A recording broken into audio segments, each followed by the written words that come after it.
Start करते हैं हम पैथोलॉजी में नियोप्लेजिया। अब नियोप्लेजिया में बहुत सारी चीज़ें आती हैं, तो नियोप्लेजिया के पहले बेसिक डेफिनेशन से स्टार्ट करेंगे, जो जो टर्म्स हमें कवर करने हैं ये सारे करेंगे, फिर जेनेटिक म्यूटेशंस की तरफ, फिर फीचर्स ऑफ नियोप्लेजिया की तरफ, फिर ट्यूमर मार्कर्स की तरफ और फिर डायग्नोसिस की तरफ। तो वी स्टार्ट विद नियोप्लेजिया। तो पहले तो नियोप्लेजिया में होता क्या है? ट्यूमर्स। ट्यूमर में क्या होता है? पहले होते हैं नियोप्लास्टिक सेल्स। नियोप्लास्टिक सेल्स के साथ क्या होता है? तो रिएक्टिव स्ट्रोमा होता है। ये रिएक्टिव स्ट्रोमा कहां से आता है? तो this is made by the host. तो fibrous stroma that is being made by the host, तो this is known as desmoplasia. ये टर्म को हम कहते हैं डेस्मोप्लेजिया या डेस्मोप्लास्टिक रिएक्शन। अब ये डेस्मोप्लास्टिक रिएक्शन के दो कैरेक्टरिस्टिक एग्जांपल कहाँ मैं देख सकता हूँ? तो एक है लाइनाइटिस प्लास्टिका। लाइनाइटिस प्लास्टिका कहाँ दिखता था? डिफ्यूज गैस्ट्रिक कैंसर में मेरा स्टमक ऐसे होता था, तो उसके लाइनिंग पे डिफ्यूज डेस्मोप्लास्टिक रिएक्शन होता था, जिसकी वजह से ऐसे लेदर बॉटल अपीयरेंस दिखता था। किसका? मेरे स्टमक का। तो डिफ्यूज गैस्ट्रिक कैंसर। यहीं पे जेनेटिक म्यूटेशंस, मैं चाहूंगा कि हर जगह हम जेनेटिक म्यूटेशन जो जो पढ़े उसी के साथ एक बार कर ले, क्योंकि फाइनल रिवीजन के लिए बहुत काम आता है। Diffuse gastric cancer, E cadherin mutation, gene CDH1, chromosome 16, ठीक है। क्रोमोसोम 16 से और कौन सा होता था? Invasive lobular carcinoma of breast, CDH1 mutation ही था, बस पता होने के लिए। आगे बढ़ते हुए नियोप्लाज्म की डेफिनेशन, पेपर में अगर पूछ सकते हैं कि नियोप्लेजिया क्या होता है, नियोप्लाज्म क्या होता है, तो neoplasm is disorder of cell growth. Cell का ग्रोथ में डिसऑर्डर, कुछ ना कुछ गड़बड़। कैसे हो सकता है? तो आइदर एक्वायर्ड और inherited mutation in either a single cell या क्लोनल प्रोजेनी में। तो वही सेल क्लोन करके नियोप्लाज्म को एक्सपांड करेगा, या किसी प्राइमरी सेल में, किसी एक सेल में हमारा हुआ है। This is the definition of neoplasm.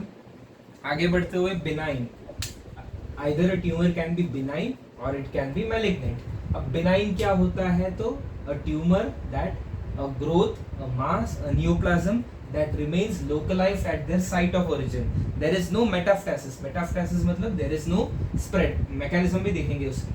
फिर आता है surgical removal is possible for my benign tumours. वही मैं बात करूं मैलिग्नेंट ट्यूमर्स की, तो malignant tumours they do invade, they do cause local destruction, they do metastasize. Metastasize मतलब ब्लड से यहाँ वहाँ कहीं ना कहीं फैल जाएगा। अब जो टर्मिनोलॉजी है बिनाइन के लिए, वी यूज द टर्मिनोलॉजी ओमा, एडिनोमा, कॉन्ड्रोमा, हमार्टोमा। तो ये सारे ओमा वाले जो है, ये सारे होते हैं, बिलोंग करते हैं मेरे बिनाइन। पैपिलोमा, कोई भी एग्जांपल ले लो, ये सारे बिलोंग करते हैं मेरे बिनाइन ट्यूमर्स में। पर क्या सेमिनोमा बिनाइन है? तो नहीं। तो seminoma is an exception. Seminoma is a malignant type of tumour, तो ये पता होना चाहिए। मैलिग्नेंट का एग्जांपल में सेमिनोमा आएगा। सेमिनोमा में जीन म्यूटेशन क्या होगा? सीकिट म्यूटेशन या CD117 म्यूटेशन, बता देना वो, बस पता रहना चाहिए।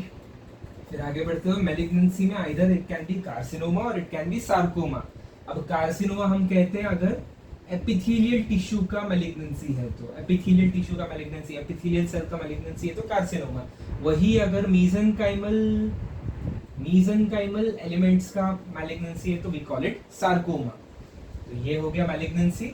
मिक्स ट्यूमर्स क्या होते हैं? तो अगर epithelial components are scattered with myxoid stroma. मैंने यहाँ कार्सिनोमा में एपिथेलियल बताया, सार्कोमा में मेसेंकाइमल बताया, पर अगर epithelial components are scattered in a stroma that is myxoid. अब मिक्सॉइड क्या होता है? मिक्सॉइड का मतलब है, यहाँ मैंने वैसे लिखा है, बताऊंगा मैं। मिक्सॉइड ट्यूमर्स का या मिक्सोमा का मतलब है जिसमें म्यूसिनस, मेरा स्ट्रोमा जो है वो म्यूसिनस है, तो उसको हम कहेंगे मिक्सॉइड स्ट्रोमा। तो this is an example of this is pleomorphic adenoma of salivary glands. Gene mutation पता होना चाहिए, HMGA2 और प्लाग1। हर जगह हम जेनेटिक म्यूटेशन देख रहे हैं, देखो ऐसे देखना एक्चुअली बेनिफिशियल होगा लॉन्ग रन में। फिर अगले टर्म की तरफ बढ़ते हुए पॉलिप्स, जो कि आगे बहुत सुनने में आएगा। What are polyps? तो बिनाइन और malignant mass that produces a grossly visible projection above a mucosal surface. अब ये सिर्फ इंटेस्टाइन में हो जरूरी नहीं है, पॉलिप्स कहीं भी हो सकते हैं। तो पॉलिप्स आर बिनाइन और malignant masses that produce grossly visible projection above the mucosal surface. Mucosal surface के ऊपर ये प्रोजेक्ट आउट करते हैं। ये है पॉलिप की डेफिनेशन। अब आगे बढ़ते हुए और दो टर्म्स जो है हमारटोमा और कोरिस्टोमा। Hamartomas are disorganized masses of cells belonging indigenously to the tissue where it has been present। मतलब अगर ये मेरा लंग टिश्यू है, लंग टिश्यू में मुझे क्या क्या, लंग टिश्यू मतलब लंग टिश्यू नहीं, आई मीन जो अपना रेस्पिरेटरी ब्रोंको एल्वियोलर टिश्यू का पार्ट है, तो ब्रोंकस में हमें क्या दिखता है, कार्टिलेज दिखता है मुझे। तो अगर मैं कहूँ कार्टिलेज और ये फैट जैसी चीजें जो है, ये कहीं ऐसे एक लोकल मास इसका दिख रहा है मुझे, कार्टिलेज का या पर्टिकुलरली किसी और लिपिड फैट सब मिक्स होके अगर मुझे कोई मास दिख रहा है, तो this disorganized mass is known as hamartoma. हमारा टिश्यू मतलब बिलोंगिंग इंडिजिनसली, हमको बिलोंग करता है, तो hamartoma. Example is pulmonary hamartoma. अब पल्मोनरी हमारटोमा में मुझे क्या पता होना चाहिए, हमारटोमा है तो native tissue is present. It shows coin lesion on CXR, chest X-ray पे कॉइन लीजन दिखाता है, and popcorn calcification, sorry chest X-ray पे मेरा पॉपकॉर्न कैल्सिफिकेशन दिखता है। चेस्ट एक्सरे में क्या दिखता है, मेरा पॉपकॉर्न कैल्सिफिकेशन दिखता है। तो इसलिए मैंने यहाँ पे 3 डायग्राम्स बना के आया हूँ। तो ये है मेरा popcorn calcification of chest X-ray. Popcorn calcification किस केस में दिखता है, तो पल्मोनरी हमारटोमा में। वही अगर मैं बोलूँ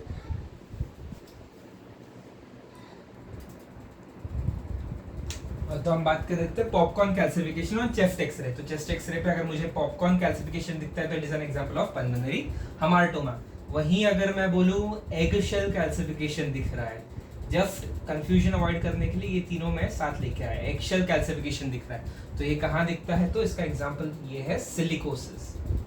चेस्ट एक्सरे में egg shell calcification is seen in by silicosis. और ये क्या है, तो ये मेरा ग्रैनुलेशन टिश्यू है। ग्रैनुलेशन टिश्यू कहाँ दिखेगा, बट ऑब्वियस आंख बंद करके टीबी या सार्कोइडोसिस। ठीक है, तो ये हो गए चेस्ट एक्सरे का ऑब्जर्वेशन। हमारटोमा बता दिया। अब सी का ऑपोजिट है कोरिस्टोमा। कोरिस्टोमा, चोरिस्टोमा जो बोलना हो, it is a group of misplaced या heterotopic cells, group of heterotopic cells that do not belong to the tissue. जैसे मैं बोलूं कि अगर मैं बोलूं रेस्पिरेटरी पैसेज में मुझे randomly ovarian tissue, thyroid tissue दिख रहा है, तो उसको मैं बोल सकता हूँ कि वो है मेरा एग्जांपल ऑफ कोरिस्टोमा। अब actually choristoma is not a neoplasm, but it is actually metaplasia. ठीक है, it is not a neoplasm. आगे बढ़ते हुए, जो रेगुलर छोटे छोटे ट्यूमर्स होते हैं जिसके बहुत सारे एग्जांपल हम आगे पढ़ते हैं, जैसे हो गया लाइपोमा, कॉन्ड्रोमा, तो उसकी डेफिनेशन एक बार डिस्कस कर लेते हैं, मैंने सोचा। तो थोड़ा डिटेल में और जाएंगे उसके जेनेटिक्स वगैरह में, डिसऑर्डर्स में। कॉन्ड्रोमा, अब कॉन्ड्रोमा क्या होता है, कॉन्ड्रो मतलब कार्टिलेज, तो benign tumour of cartilage, benign tumour of cartilage. अब कौन सा कॉन्ड्रोमा, इसका एक एग्जांपल कैरेक्टरिस्टिक आता है पल्मोनरी कॉन्ड्रोमा। क्यों सर पल्मोनरी कॉन्ड्रोमा क्यों मेरे दिमाग में आ रहा है, क्योंकि pulmonary chondroma is present along with my paraganglioma and GIFT, stromal tumour, GI stromal tumour, ये तीनों प्रेजेंट होते हैं मेरे कार्ने ट्रायड में। GIST ये जो ट्यूमर है इसमें हम पढ़ेंगे, इसका म्यूटेशन क्या है, तो अगेन सीकिट म्यूटेशन है इसमें। पर अगर मैं बोलूं ये कार्नेट ट्रायड कहाँ दिखता है, कार्नेट ट्रायड कौन से जेनेटिक म्यूटेशन में दिखता है, तो हमारे लिए जरूरी नहीं है वो। ठीक है, पल्मोनरी कॉन्ड्रोमा, पैरागैंग्लियोमा और जिफ ट्यूमर, ये प्रेजेंट होता है मेरे कार्नेट ट्रायड में। अगला है लाइपोमा। अब लाइपोमा क्या है, lipid, benign tumour of lipids. अगर इस पे एक 5 मार्क का क्वेश्चन लिखना है तो तुम क्या ही लिख पाओगे कि पेरिफेरी में न्यूक्लियस दिख रहा है, क्लस्टर ऑफ न्यूक्लियस ऐसे दिख रहा है, सारे ऐसे पेरिफेरी पे है न्यूक्लियस सबके। ठीक है, येलो कलर का मास है। जेनेटिक म्यूटेशन कौन सी होती है लाइपोमा में, मैं बताना चाहूंगा यहाँ पे chromosome 12 mutation is commonly seen in benign. Lipoma है ना, तो बिनाइन में क्रोमोसोम 12 म्यूटेशन। कौन सा म्यूटेशन, तो HMGA2 म्यूटेशन, जो कि हमने ऑलरेडी डिस्कस किया pleomorphic adenoma of salivary gland में भी। तो HMGA2 mutation is seen in my lipoma. ठीक है, ये पता होना चाहिए। कॉन्ड्रोमा हो गया, लाइपोमा। अच्छा, यहाँ पे अगर मैं पल्मोनरी कॉन्ड्रोमा निकाल दूं और सिर्फ पैरागैंग्लियोमा और जिस्ट रखूं, तो उसको हम कहते हैं कार्नेफ-ट्रेटाकिस सिंड्रोम। नॉट सो इंपॉर्टेंट पर गुड टू नो, कार्नेफ-ट्रेटाकिस सिंड्रोम। अब मैं बात करूं अगर मिक्सो एडिनोमा तो पता ही है एपिथेलियल सेल, यहाँ भी देख लिया हमने प्लियोमॉर्फिक एडिनोमा हमने देखा यहाँ पे। तो एडिनोमा क्या है? Epithelial cell tumour. तो एपिथेलियल सेल का benign proliferation of epithelial cell, तो इसको हम कहेंगे एडिनोमा। जीआईटी में बहुत सारे एडिनोमा देखने को, स्ट्रेस की बात नहीं है। फिर आते हैं myxoma. Myxoma is a tumour of mucinous tissue, mucinous tissue का बिनाइन ट्यूमर है मिक्सोमा। अब मिक्सोमा कहाँ देखने को मिलता है? तो कैरेक्टरिस्टिक एग्जांपल है cardiac myxoma, cardiac myxoma. Now this cardiac myxoma, ये मुझे क्यों यहाँ ये दोनों चीजें, ये कुछ बताने का कोई ना कोई मेरा मकसद रहा होगा, इंटेंशन रहा होगा, मकसद नहीं। कार्निफ्ट्राइड और ये जो कार्डियक मिक्सोमा है, ये cardiac myxoma is a part of Carney complex, Carney complex. Cardiac myxoma मेरे लेफ्ट एट्रियम में दिखता है, हार्ट का ट्यूमर है। अब इसमें होता क्या है? तो स्पाइडर सेल्स दिखते हैं, स्पाइडर सेल्स, क्योंकि म्यूसिन भरा होता है ना, तो इसमें स्पाइडर सेल्स दिखते हैं। ये सब तो हार्ट की बातें हैं। मुझे बताना ये था यहाँ पे कि कार्ने कॉम्प्लेक्स का पार्ट है, यहाँ पे एंडोक्राइन डिसऑर्डर्स, कार्डियक मिक्सोमा, ये सब दिखते हैं। तो ये कार्ने कॉम्प्लेक्स और कार्ने ट्रायड में डिफरेंस पता होना चाहिए, बस इसके लिए मैंने ये बताया। तो हमने ये बता दिया, लाइपोमा, कॉन्ड्रोमा, एडिनोमा, मिक्सोमा हो गया। एक और लास्ट बचता है, वो है टेरेटोमा। अब टेरेटोमा क्या है कि प्रेजेंस ऑफ, ये हमने कोलिस्टोमा में क्या देखा? हेट्रोपिक मिसप्लेस्ड ग्रुप ऑफ सेल्स है। टेरेटोमा भी अलग जगह पे मिसप्लेस्ड ग्रुप ऑफ सेल्स ही है, पर टेरेटोमा की डेफिनेशन क्या डिफाइन करती है उसको कि more than, but the point that it should originate from more than one germ layer, more than one germ layer. एक जर्म लेयर से टेरेटोमा ओरिजिन नहीं लेती, कितने? More than one germ layer से origination of neoplastic cells is known as teratoma.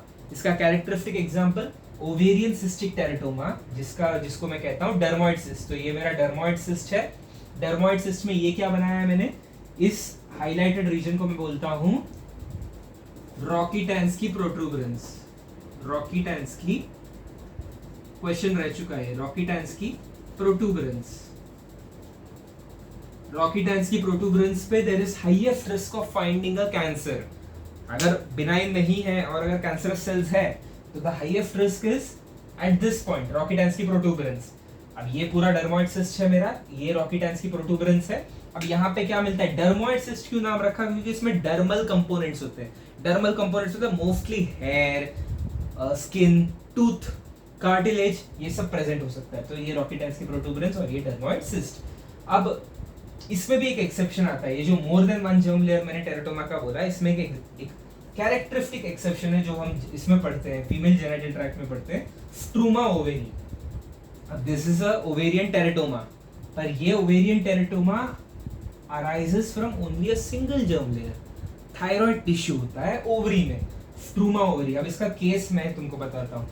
एक patient है who presents with hyperthyroidism, symptoms of hyperthyroidism। पर जब तुमने उसका थायराइड निकाला तो वो नॉर्मल आया, TSH लेवल्स वर बिलो नॉर्मल, क्योंकि ऑब्वियसली नेगेटिव फीडबैक से TSH लेवल्स कम हो रहे थे। तो तुमने देखा कॉज, जब तुमने देखने गए तो first of all she presented with an abdominal mass. तो एब्डोमिनल मास को जब तुमने एग्जामिन किया तो ओवेरियन ट्यूमर निकला। अब ओवेरियन ट्यूमर कैसा था वो देखने पर तुमको पता चला कि ये है केस ऑफ स्ट्रूमा ओवरी।